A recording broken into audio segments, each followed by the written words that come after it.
अस्सलाम वालेकुम सर तुहाडा मेज़बान जाम हफीजुल्ला अज दरिया के इलाके ने मौजूद है जेरे इलाके दरिया पानी वधदा पे ते फसलें पानी पाना पे। अज मैं हुंजा ते मौजूद हाँ।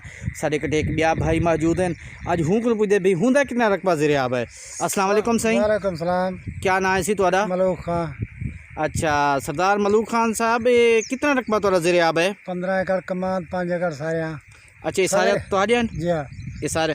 अच्छा ये पानी किस टाइम की सतह वधी है? ये सवेरे सही है 6-7 बजे। अच्छा ये जरा कमाद पीछू नजर आमदा पे ये सारा तुहाडा है? जी हाँ। ज़रियाब जरा आया खड़े? इतना पानी को रहा सवेरे। अच्छा बड़ा दूर खड़ा है। अच्छा बहुत तेजी आमदा पे पानी। अच्छा कितने घंटे इतना पहुंच चुके पानी? ये तकरीबन 3 घंटे में बुने। अच्छा अगर आप 16 प्लेटां दे पटे दे खड़े ये ना लोड हो जाए। अच्छा थोड़ा सोलर बोर भी हा? जी हाँ। उन्हें प्लेटा पड़ते घर जाते हैं तो क्या करो औखे सौखे थी से। अच्छा घर थोड़ा महफूज मकाम आते हैं? जी हाँ। अच्छा देखो नाजरीन के ये पानी फुल सतह ते कमान दे पानी पहुंच चुके। ये पानी की सतह दे पियो सारे देखो कि कितनी बाकी बच्चा खड़ियां बाकी सारो पानी दे चन।